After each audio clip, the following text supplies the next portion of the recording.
सन्तानहरू हो दाइ नमस्ते है भाउजू रहेछ नि यो चाहिँ बाँसगाडीको के भन्छ यसलाई मलाई थाहा भएन तर यो चाहिँ हो है बाँसगाडी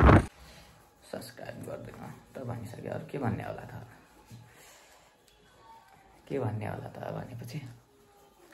के भन्ने त्यही हो सब्सक्राइब गरिदिनु लाइक गरिदिनु होइन हेलो साथीहरू आज हामी घुम्न जान लाग्छौँ बर्दियातिर बाँसगाडी पनि हुन्छ है अनि अरू सन्चै हुनुहुन्छ होला हजुरहरू म पनि सन्चै छु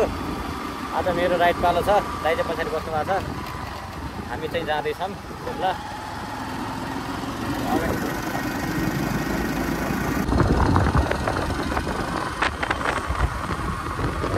राइट हो नि अरे कि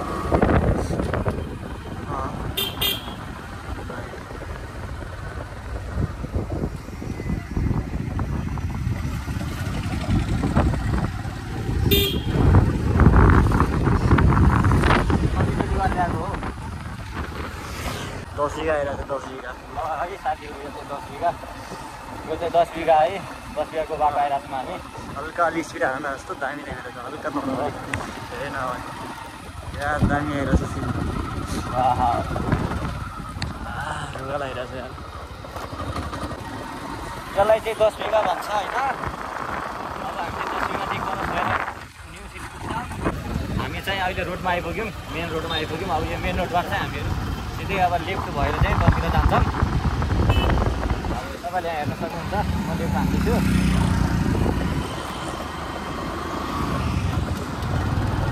यो चाहिँ मेन रोड अब चाहिँ हामीले चाहिँ लगभग 50-60 स्पिडमा हानेर चाहिँ अलिक छिटो पुग्नुपर्ने छ छिटोमा धेरै काम छ बाँसगाडी पनि जानुपर्ने छ अहिले चाहिँ हामी बर्दिया पुगिसकेका छौँ अब चाहिँ हामी यहाँदेखि अगाडि अब एउटा लक्ना भन्ने चोक आउँछ त्यहाँदेखि हामी राइट हान्छौँ ल साथीहरू यो चाहिँ हाम्रो गाउँ जाने कच्ची बाटो हामी चाहिँ अब यो गाउँमा जाँदैछौँ त्यो अगाडिदेखि कच्ची बाटो पनि छ यहाँ चाहिँ कच्ची बाटो छ राम्रोसँग बिस्तारै जानुपर्छ बाटोमा सम्पत्तिहरू बाँधेका हुन्छन् घरतिर त्यही त गाउँको भारत अब यस्तै छ चलिरहेछ बाटोमा केही नराख्नु पऱ्यो क्या अम्ला अब आएको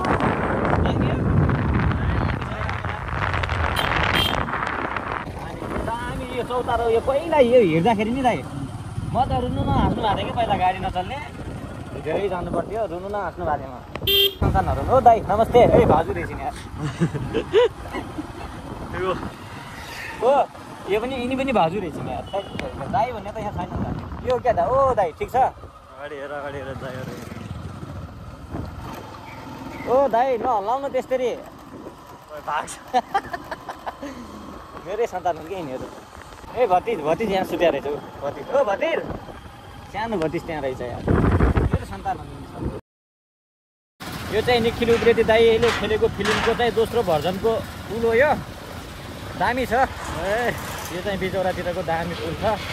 किन डराउनु भएको दाइ यतिको त भङ्गा बनाउनै पऱ्यो नि होइन वा गाउँको भ्यू हेर्नु हामी चाहिँ फाइनली गाउँमा पुगिसक्यौँ यता कता बोइ छन् गरे दाइ यार कता हो ड्याम लाग्यो गोइ छन् गरे 4-5वटा वाउ क्या हरियाली छ ऊ त्यहाँ माथि चाहिँ मेरो अङ्कलको घर छ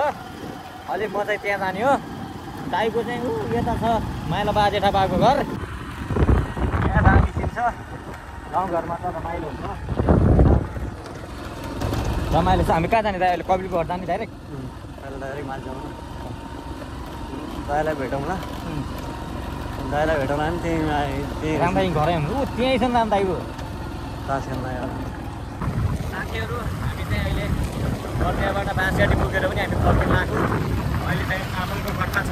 चामलको कट्टा बस्दैसँग हालिरहेको छु अहिले चाहिँ दाइले चलाउनु मलाई धेरै गाह्रो भयो प्लास्टिक दुख्यो कि बस्दा यहाँ अगाडि एकछिन पछाडि बसौँ भनेर हो अहिले चाहिँ दाइले चलाउनु भएको छ है दाइले चलाइराख्नु भएको छ र हामीसँग अगाडिको भ्यू त्यस्तो छ यो चाहिँ बाँसगाडीको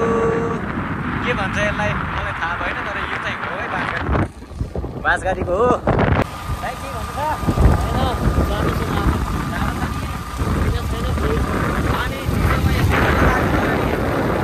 फाइनल्ली हामी फेरि 10 बिघा आइपुग्यौँ अब चाहिँ यहाँदेखि हामी घर जान्छौँ जाडो पनि धेरै भयो ज्याकेट लाउनु पऱ्यो दाइलाई चिसो भएर फेरि दाइले मलाई बाइक दिनुभएको थियो चलाउन अब चाहिँ मैले चलाइरहेको छु हामी चाहिँ घर पुग्न छौँ मान्छेहरू हेर्दा खाने मलाई लाभ लागिरहेको छ क्या गुन्दा पनि गरे तँ ल यो चाहिँ गाउँ हो घरपुर लाग्यो भन्ने हो अहिले बर्गुलो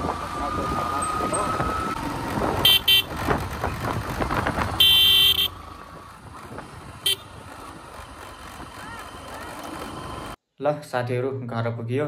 अब कभर सबाट चेन्ज गरेर ज्याकेट स्याकेट लगाउनु पर्यो जाडो लागिरहेछ अनि यो भिडियो चाहिँ मन पर्यो भने लाइक गरिदिनु सब्सक्राइब गरिदिनु सब्सक्राइब गरिदिनु त भनिसक्यो अरू के भन्ने होला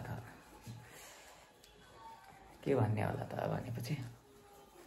के भन्ने त्यही हो सब्सक्राइब गरिदिनु लाइक गरिदिनु होइन अनि मन पर्यो भने कमेन्ट पनि गरिदिनु अरू केही छ र छैन केही पनि हस् त नमस्ते